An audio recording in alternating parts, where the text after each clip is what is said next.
chains. The opportunity for India at this point in time is something that everyone is talking about. The companies that will be here with me on the Rising India stage today have already placed their bets on India, are long-term investors, committed investors in India.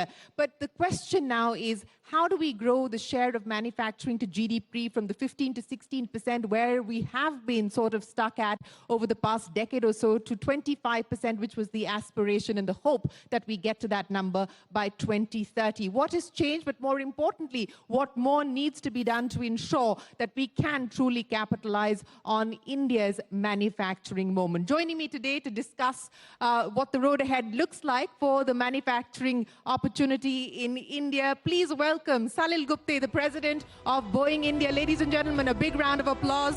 Also with us, Sanjeev Sharma, the CEO and managing director of ABB India. Joining us here on the Rising India platform, Sunil Vachani, chairman of Dixon Technologies, one of India's largest homegrown consumer durable companies, and Santosh Iyer, the managing director and CEO of Mercedes-Benz India. Salil right here, Sanjeev right there. Keep the applause going, ladies and gentlemen. We still have Santosh and Salil Vachani walking up on stage. Gentlemen, thank you so much for joining us here. Please take a seat. Appreciate you being here today. I want to start by asking each one of you, as we frame the debate this morning, India's manufacturing moment now or never. And Salil, I'll start by asking you about it. We've all been talking about the fact that over the last 2 years, specifically in a post-pandemic world, in a world where we are seeing geopolitical risks and geopolitical tensions, there is a need for supply chain resilience, there is a need for diversification, that this could be the opportunity for India, that this is the window for India to be able to capitalize on. Are all our ducks lined up? So, I'll start. Thank you so much for having us, Shireen. It's a pleasure to be here with all of you.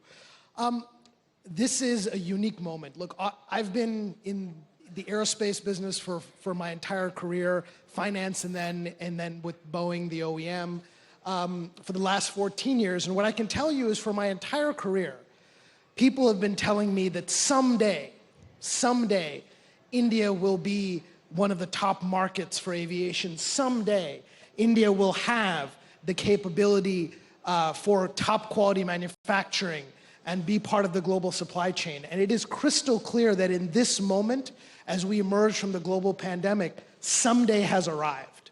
Right? Someday has arrived. Someday has arrived. This is India's moment. Because as companies around the world seek supply chain resilience, this means diversification of the supply chain, dual sourcing, and India has an opportunity to perform at a world-class level, which they are doing in our experience with our billion-dollar-plus supply chain here in India. And as a result of that, they can earn more work in manufacturing here. That performance drives additional work placement, and that's what we're seeing. So someday has arrived. That's the word in from Salil at Boeing India. I'll come to that historic deal that Boeing has just inked with Air India in just a second. But let me get Sanjeev to comment. Sanjeev, as I pointed out, ABB has been a long-term committed investor. You've been in India for over 70 years now. I don't know how many people in this room know, but you've got almost 20 factories up and running across India. How important is India today from a global manufacturing point of view? Thank you, Shireen. We have been very long on India for, as you mentioned, for the last 70, 75 years. We are manufacturing in this country. And we have developed deep supply chains within the country, which not only serve us to serve customers here in India, but also they are globally connected. I must say that over a period of time, we have seen different market cycles, different policy cycles. And it serves well for a business to take a long point of view on India, because this is growing year after year. And last few years, I must say there is a dramatic shift wherein we have increased the portfolio depth that we have of our global technologies in the country. And we have about 18 product lines, and each of the product lines is doing extremely well, both on the quantitative as well as qualitative basis. So I believe that more you localize in this country, better effect you get more competitive, and at the same time, you create operations which can not only serve the domestic market, but also the global operations. That has been our experience so far. You know, I'll talk about the export opportunity with each one of you, but I want to pick on this with you, Sanjeev. You had a record 2022 order book of over 10,000 crores. Is India today your fastest growing market? We grew 31% last year. And as I said, we are exposed to about 22 market segments, very dark, segments in the power industry and also new market segments like data centers. I find that all the market segments are growing at a very healthy rate. And yes, it is India's moment. And among all the markets globally, there are other markets which are quite strong for ABB Group, but India definitely stands out. India definitely stands out. Well, that is good to hear. And ladies and gentlemen, that does deserve a round of applause as well. Sunil, you know, to have built a homegrown consumer durable company over the past 2 decades. You started this off in the early 90s. And I remember you saying that the biggest difference between when you started to what you are seeing today is that there is a mindset shift. That earlier people believed that software India could do it. Nobody believed that in manufacturing, India could do it. That's the biggest change you see today? Yeah, absolutely. I think the biggest change is the change in the mindset. And in most of the cases, I think that is the most important thing. So I remember maybe about 20 years back, I used to go and meet various bureaucrats and discuss with them that, we want to make India the next hub for manufacturing of the world. And the answer that I used to get was, don't waste your time. Our strength lies in software. And electronic hardware might not happen.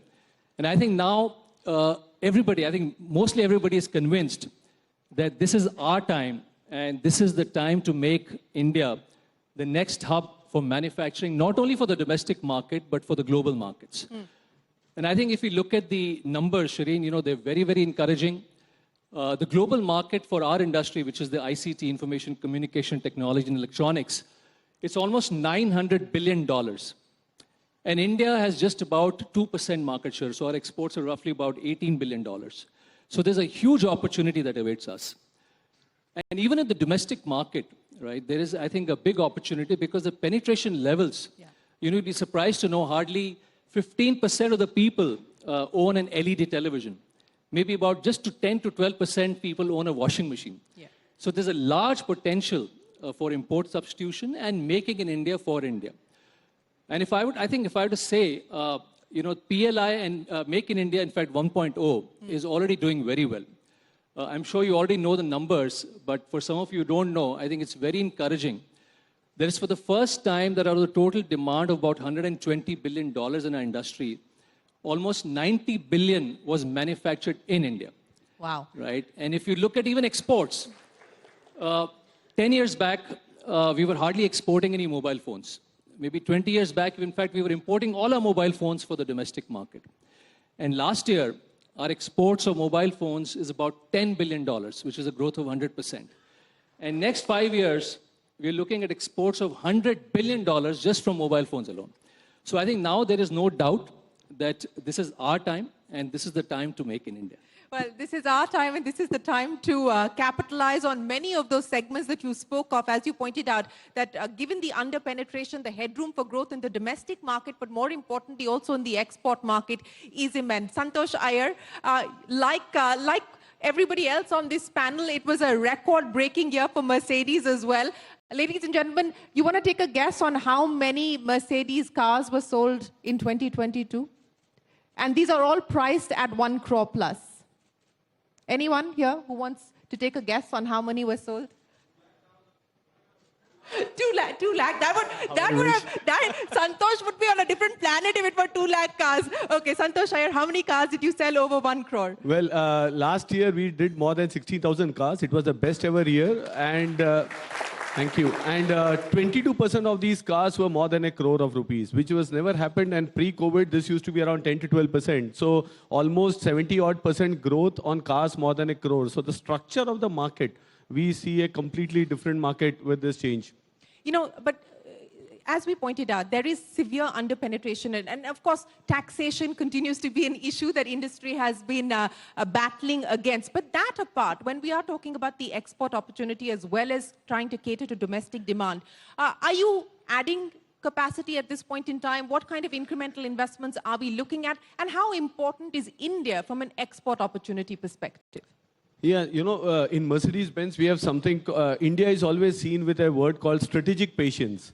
We have been in India strategic patience. Yeah, we have been in India for 28 years now. We were the first to set up manufacturing, and now we were the first to also start local EV production in India, in the luxury car space. So this strategic patience now, I think we all feel the time has come. The time has come for this patience to start now delivering.